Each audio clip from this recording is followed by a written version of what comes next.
දිනය 2025 නොවැම්බර් මාස අගභාගය. නිරිතදිග බෙන්ගාල බොක්කාශ්‍රිතව හටගත් අවපීඩන තත්ත්වයක්. දිදිවා නමින් විශාල ජීවි හානි සේම දේපල හානි සිදු කරමින් ලංකාව හරහා හමා ගියේය. මේ මගින් ලංකාව තුළ දේශපාලනික ආර්ථික සමාජීය ලෙස දැවැන්ත පසුබෑමකට ලක්වුණි. මේ විශාල ව්‍යවසනය තුළ ප්‍රාදේශීය වශයෙන් ගම්පහ යක්කල ප්‍රදේශයේ සිදු වූ විනාශය අප මෙලෙස ළඟපට දැක්වීමට අදහස් කරමු.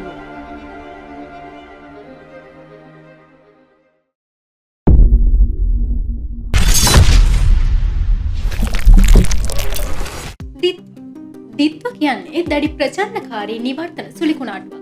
මෙම දිත්ව සුලිකුණාටුව 2025 නොවැම්බර් අග සහ දෙසැම්බර් මුල යන කාල පරාසයන් තුළ ශ්‍රී ලංකාවට සහ දකුණු ඉන්දියාවට තද වැසි සහ සුළං තත්ත්වයන් ගෙන ආවා. එය 2025 දකුණු ඉන්දියානු සාගර සුලිකුණාටු සමයේ ඇති වූ 14 වන නිවර්තන අවපාතය හා 4 වන සුලිකුණාටුව වෙනවා. යේමනයේ දිත්වා නම් වූ කලපුව හේතු කොටගෙන මෙම අඩුපීඩන කලාපයට දිත්වා යන නම යෙදීමට WMO හෙවත් ලෝක කාලගුණ විද්‍යා සංවිධානය කටයුතු කර තිබෙනවා. මෙම අඩුපීඩන කලාපය ක්‍රමයෙන් සුලිකුණාටුවක් බවට පරිවර්තනය වී ශ්‍රී ලංකාවට ඇතුළු වුණා. මේ හේතුවෙන් ශ්‍රී ලංකාවට නායෑම්, ගම් වතුර, ගස් කඩා වැටීම්, පාෂාණ ප්‍රපතන වැනි ව්‍යසනයන්ට මුහුණ දීමට සිදු වුණා. මෙරට හෙක්ටයාර මිලියන 11කට වැඩි භූමි ප්‍රමාණයක් ජල ගැලීම් හේතුවෙන් යටව තිබෙනවා. එය ශ්‍රී ලංකාවේ සමස්ත භූමි ප්‍රමාණයෙන් 20%ක් පමණ වන බව එක්සත් ජාතීන්ගේ සංවර්ධන වැඩසටහන මගින් පෙන්වා දී තිබෙනවා. අධික වැසි සමග ඇති වූ ජල ගැලීම් තත්ත්වයේ හේතුවෙන් ශ්‍රී ලංකාවේ පුද්ගලයින් මිලියන 2.3කට ආසන්න පිරිසක් අවතැන්ව ඇති බව මෙම වාර්තාවේ සඳහන් වෙනවා.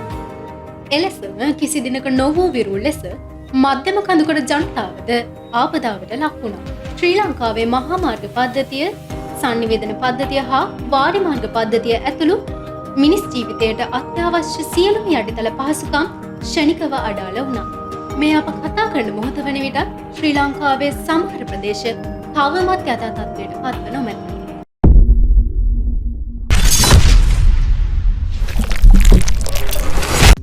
දිත්වා සුලිකුණාටුව හේතුවෙන් අප ජීවත් වන ගම්පහටද විශාල බලපෑමක් ඇති වුණා. එහිදී අත්තනගලු ඔය සහ කැලණිකක පිටාර ගැලීමෙන් විශාල බලපෑමක් ඇති වුණා.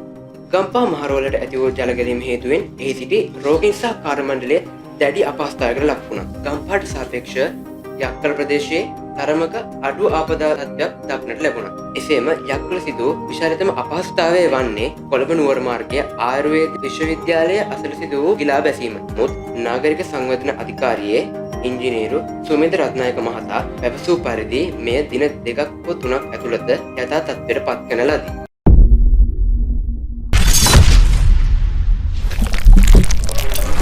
ගම්පහ බණ්ඩාරනායක විද්‍යාලය, රත්නාවලී බාලිකා විද්‍යාලය, සිරි කුරුස විද්‍යාලය සහ යශෝධරා දේවී බාලිකා විද්‍යාලය යන පාසල් එක්කාසු වී අකුරට 50ක් නම් වැඩසටහනක් ක්‍රියාත්මක කරන ලදී.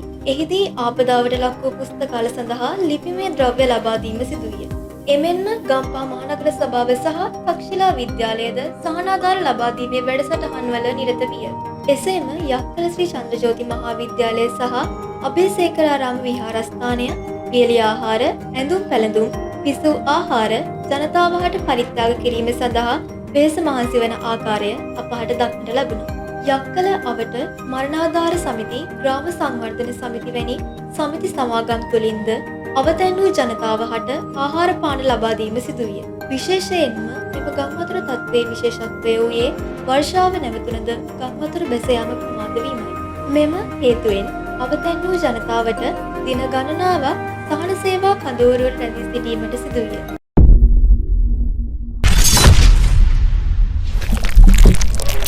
ශ්‍රී ලංකාවේ අවතැන් වූ ජනතාව වෙනුවෙන් විදේශීය වශයෙන් ආධාර බොහොමයක් ලැබුණා. එහිදී ඉන්දියාව, පාකිස්තානය, කොරියාව ආදී රටවල් බොහෝමයක් ශ්‍රී ලංකාවට ආධාර කරා. ඉන්දියාව සහ පාකිස්තානය ශ්‍රී ලංකාවට හෙලිකොප්ටර් යාන සහ ශ්‍රම දායකත්වය ලබා දුන්නා.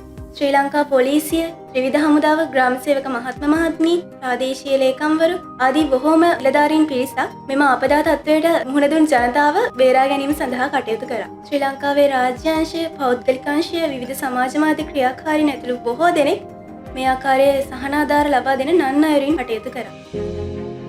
ව්‍යවසනයකදී ජාති ආගම් කුලභේද පසෙකට විසි කරමින් තම අසල්වැසියා හිතවතා ආගන්තුකයා වෙනුවෙන් ඇතිවන්නා වූ මහා දයානුකම්පාව කවදත් ලක්වැසියා සතු මහඟු ගුණාංගයක් බව ලොවටම නොරහසකි.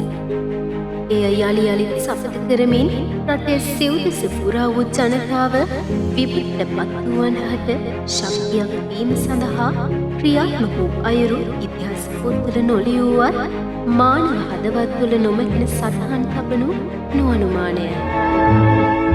ලංකා පෙම්බර ලංකා පෙනවමු ඔබ ලංකා ඔබවමු ඔබ ලංකා දෙවිදී සුරකිමු ඔබ ලංකා